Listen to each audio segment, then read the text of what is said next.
knitters, I'm Cheryl Beckrich and I'm the host of the Wise Owl Knits Fibercast. I truly appreciate you spending a little time with me today as I talk about my knitting, sewing, quilting, circular sock machine, and all of my fibery pursuits. Just glad to have you here with me today. First of all, I will start with what I am wearing. This is also a design in progress. The knitting is done, but the pattern writing is just starting. The charts are done. Just have to write out the instructions. I'll kind of stand up a little bit, and maybe I can move my camera down to show the bottom.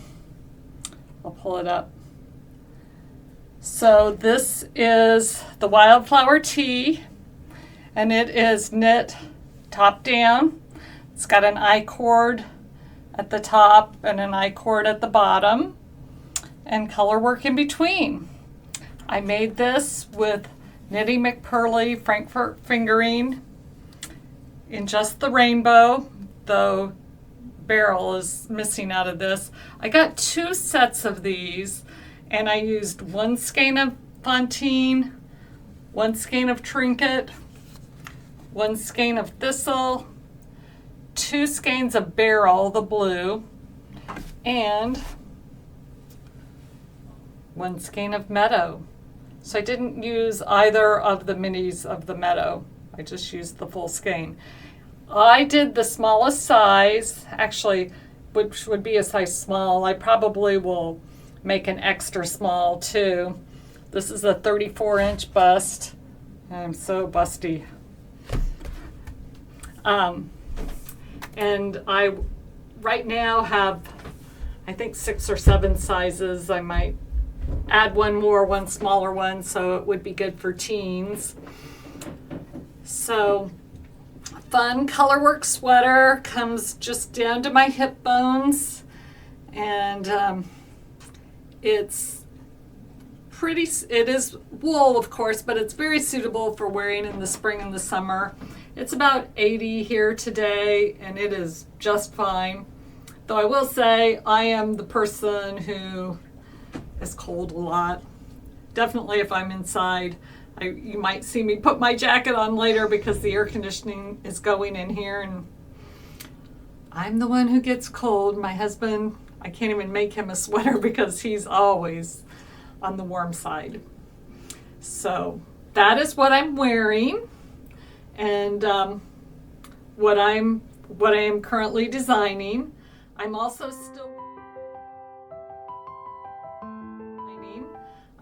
still working on the Solomon poncho. Pattern writing so close to done. So I hope to get that off to the tech editor this week, and then the week after that start with testing. The Trinitrio will be released on Thursday, the 15th, so that is actually tomorrow. Today is the 14th that I'm recording, so that will be released tomorrow. And if you buy it today, on the 14th, you will get a 15% discount, so I'll try and get this podcast up and out in time for some of you to take advantage of that. The other thing that I'm working on right now and have actually released is the Sharky pattern. And that is in the other room. I'm going to just pause this for a second and go run and grab that. Okay, this is Sharky. Sharky is knit with DK weight yarn. I used Knit Picks for the gray, which has got a different name. But anyway, any gray or maybe bluish gray yarn would work. White for the bottom, a little bit of pink for the mouth. And I use crochet cotton for the teeth, which is a picot cast on, followed by a bind off, just a regular loose bind off. And then it's got gills that are garter stitch here, and buttons for eyes. This is knit using the intarsia method in the round, and the pattern has a link to a tutorial on how to do that, and also another tutorial on how to knit with two circular needles in the round. So I'll put those links for the tutorials, which are on my Knitwise channel. It's a channel I've had really for quite a few years, that whenever I've got a technique that is new to me or just that I want to teach, I will put that on my Knitwise channel and link to it in the patterns so that people can learn how to do things that they may not be comfortable with or haven't done before. The fins are knit separately and then sewn on, including the tail fin, the caudal fin. And it's just stuffed with shredded foam. You can use anything you want to stuff it with.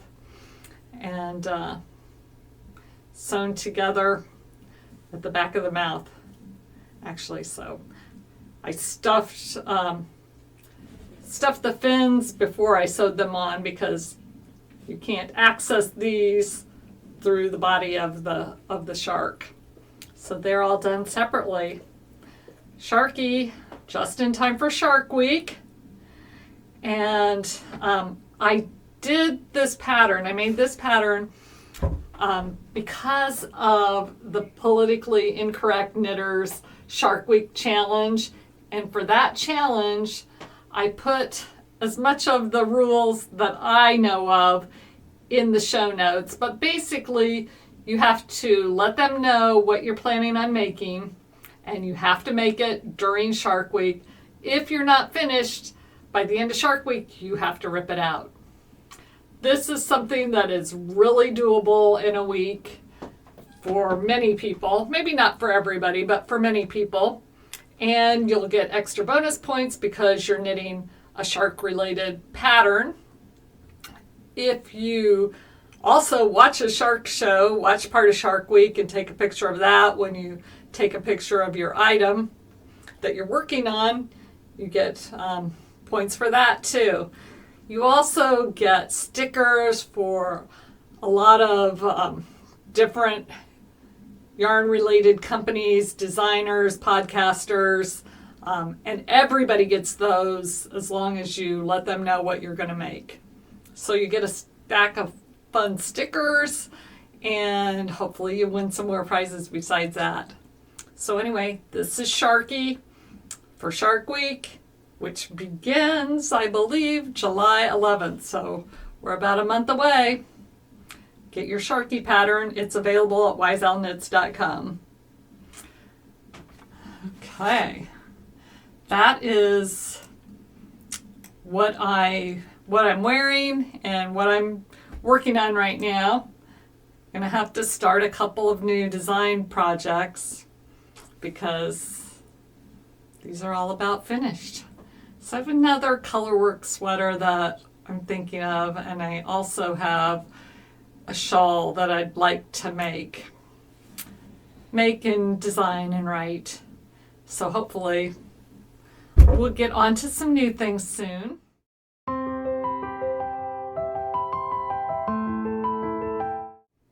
What I'm making is I've got a crochet pattern that I'm working on, and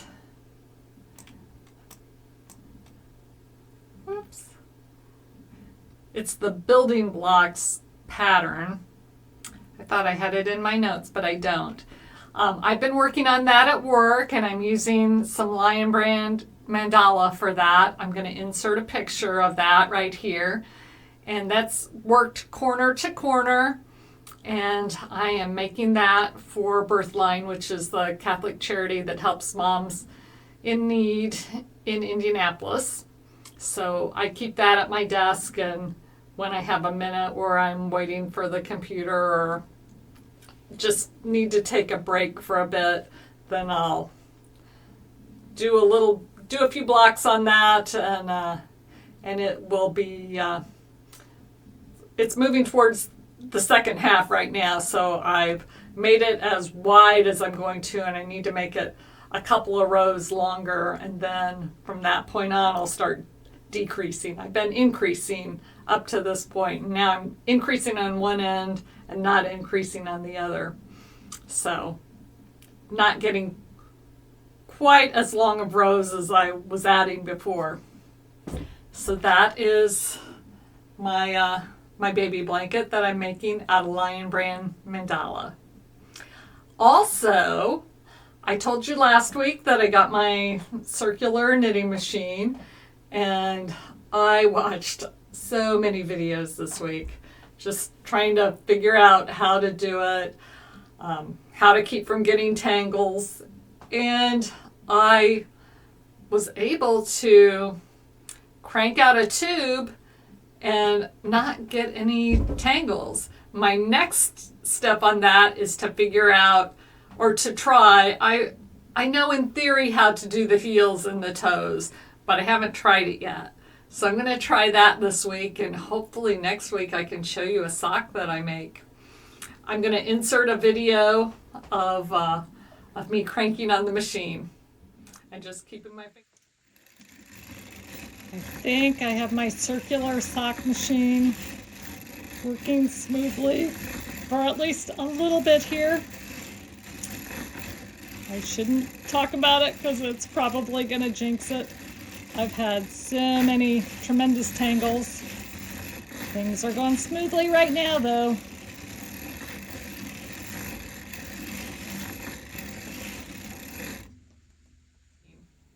And just keeping my fingers crossed that it wouldn't like get all tangled up into a big blob mess as I was cranking, but it seemed to be good for that. So I showed my friends and my husband, I've got a big tube that I cranked out that is, I don't know, about 5 feet long, but I just wanted to get the hang of it, and I have some waste yarn that just little bits of leftovers from different projects, so I just want to have a good feel for how it works and know what to do if something does go wrong, because just like regular knitting, things are going to happen. You're going to drop stitches, your tension is going to get off a little bit. Tension for different yarns will vary, so if you add a different yarn, you may have to adjust your tension because of that. So I'm going to try and keep good notes and know how it is for different brands or different bases. That may not be even sufficient. Different colors may work differently too. So we're just on a learning curve on that, which is really fun. So that is the circular sock machine. The version that I have, as far as I can tell, is probably from around 1920. It's the Ligari 47, and it really does work just fine. It doesn't have a row counter, so I need to get one of those, or I'm gonna have to count my rotations as I go, and I'll probably get off if I do that. So I need to get a row counter, and there are a couple of different things you can get. You can get something with a magnet that is like a bike computer that will count the rotations. Some people have said that magnetizes your machine, though my machine is all iron, so I don't know if that is a concern. And I kind of like to get that. The other kind, as your cam goes around, it hits just the little trigger on the counter and moves it, and that adds one rotation to your count.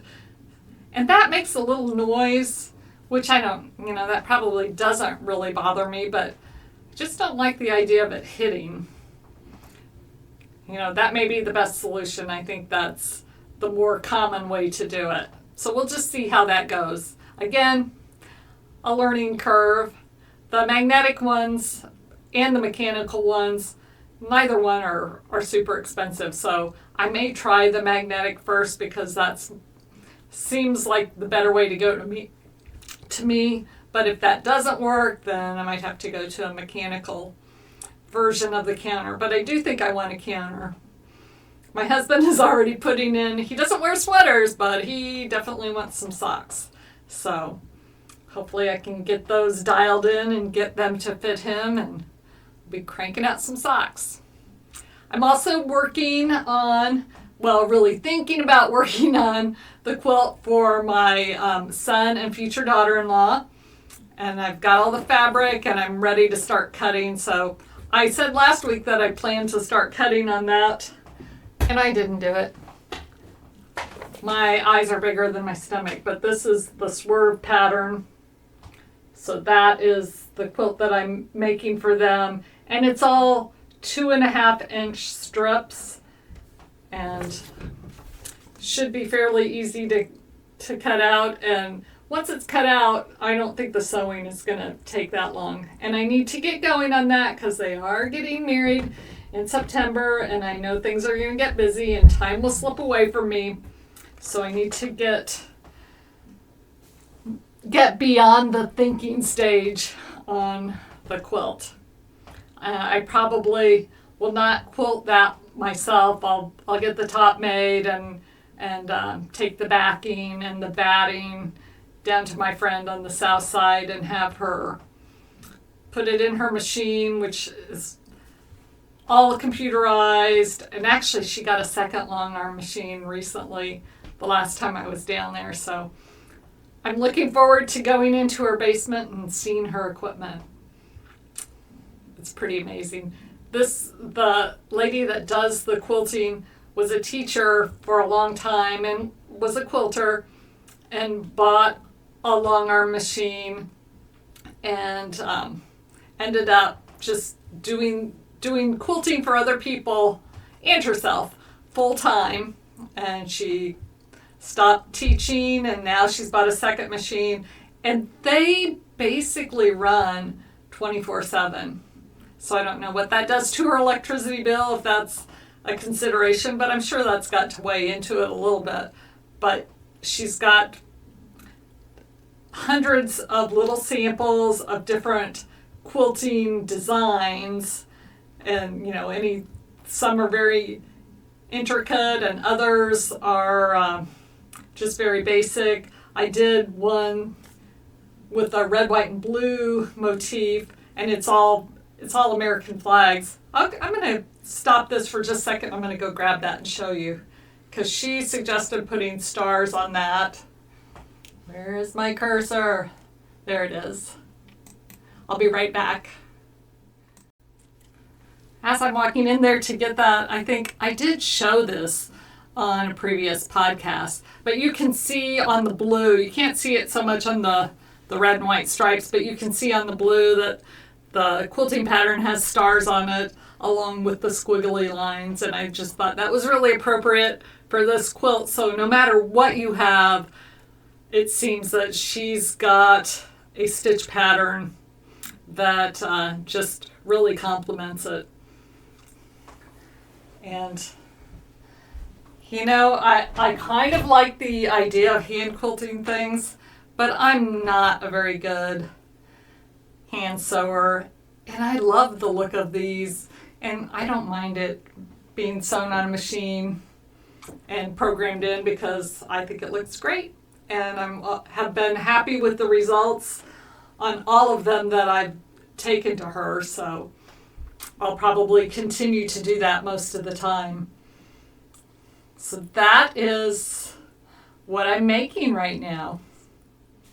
Now, I was going to jump on to some good news, but yesterday I got some really kind of not terrible news, but something that makes me sad and I'm going to really miss a lot. For the past 6 years, I've been going to the high school that my kids attended. They have a boot camp that is every Monday, Wednesday, and Friday morning at 6 a.m., which I know sounds awful, but it's just become a part of my routine.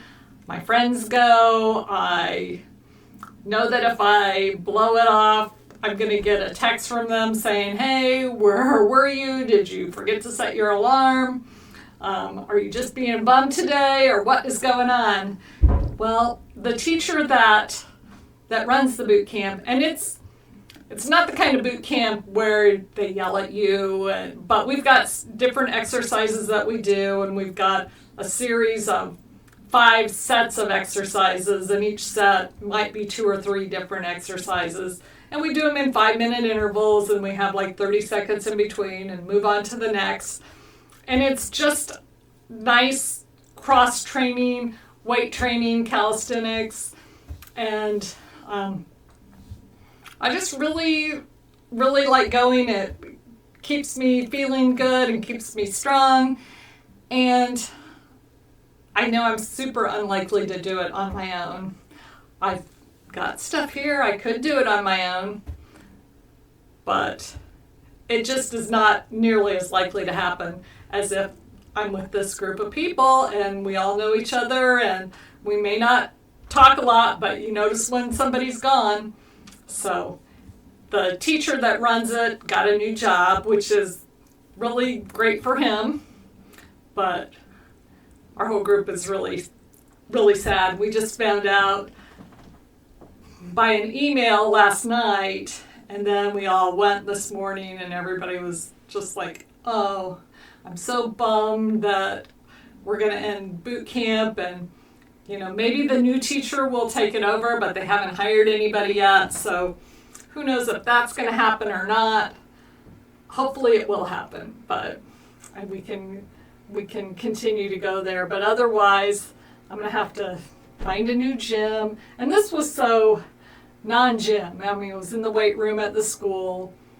We're the only ones there. It's the same people all the time. You can look like you just rolled out of bed because you just rolled out of bed, and nobody cares.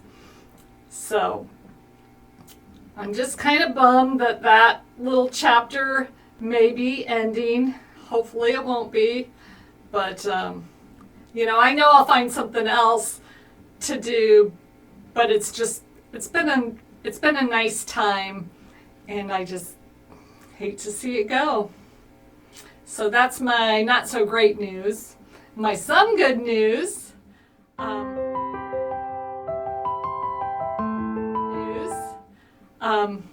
Last Sunday on the Knitting McPurley podcast, she mentioned the Wise Owl Knits Fibercast, and my subscriber numbers went up.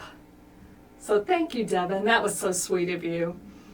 I really appreciate that, and I want to do, I don't have near the following that Devin has, but I will mention a couple of friends that have started podcasts, knitting podcast, and one is called Knit Night, and it's Liz Clothier, Therese, and Joe Bob from Australia, and they are friends of mine through a Telegram group, and we've been friends for several years, and they've been talking about starting a podcast for a couple of years too.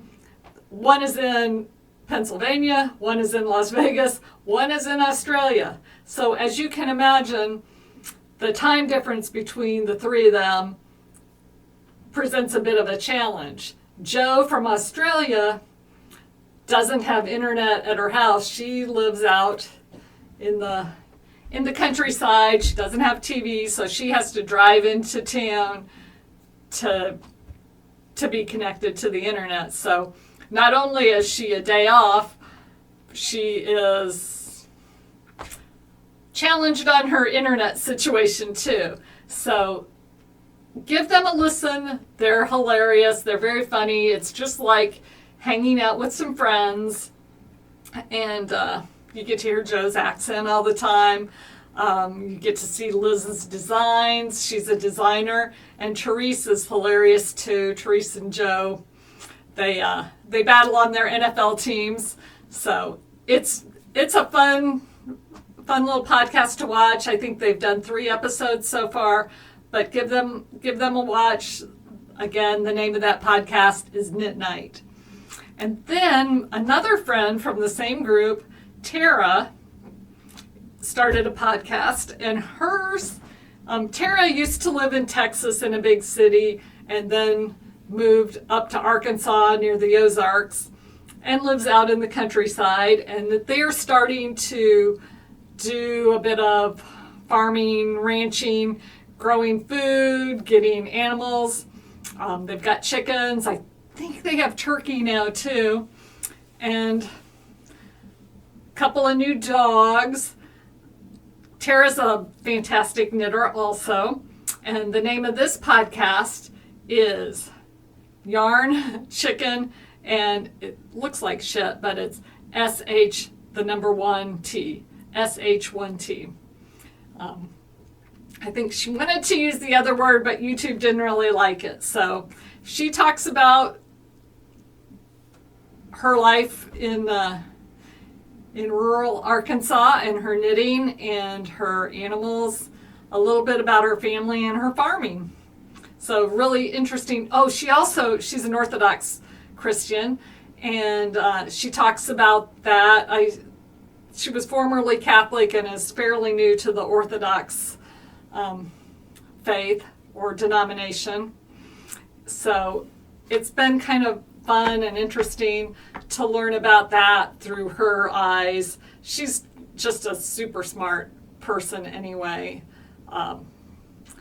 So I love to get her perspective and see what she's up to. So Yarn, Chicken, and SH, the number 1T. Again, it is linked in my show notes, so hop on over there and you can take a look and add her subscription to your list. Her, Yarn, Chicken, and SH1T, and Knit Night. Subscribe to both of them. Okay, my last bit of news is about camping, one of my favorite things to do. Last weekend, my whole extended family on my husband's side went camping down in Brown County, which is like an hour south of Indianapolis, and my brother-in-law has property down there, and brother and sister-in-law have property down there. So we all loaded up all of our stuff and went camping on Friday night. We were going to stay for Saturday night too, but ended up coming home Saturday night. But we had such a super fun time. And the highlight was one of the cousins said to one of the younger cousins, "Hey, I'll give you $10 if you can swim out to the fountain on the lake and back, or whoever can do it the fastest." Well, it turned into something much bigger. It ended up, people said, "Well, I'll sponsor that race." And there's a lot of business owners, small business owners, or just hobbyists that are part of the family, and everybody was sponsoring these kids. So we ended up getting 2 age divisions. We had 11 and under, and then we had 12 to 14. And we also had an adult division. The adults didn't win any prizes, but the kids won cash. We had the national anthem, which was funny because I had our music director at church. His mother is also a music director for another Catholic church, and her children's choir had just recently sung the national anthem at the Indianapolis Indians game. That's our farm team, our minor league baseball team. But anyway, she had a group of kids go out and sing the national anthem, and they did a great job. And I had a link to the YouTube video, so the kids from that church sang our national anthem. My son had his drone down there, so he filmed the races from the sky, and we have that. So it was just a fun time camping, and an exciting event that got everybody just really happy to participate, and everybody had a great time. So that's some good news. Fun to be around family, and fun to be out in the woods camping. Thank you so much for watching. Like I've said over and over again, I'm kind of a broken record. I really appreciate you taking the time to spend a little time with me and to learn about what I'm doing, and I just very much appreciate that. please, if you like what you see, please subscribe, leave a comment. Comments are great. And give me a like, give me a thumbs up. Thank you so much, and I'll see you next week. Bye.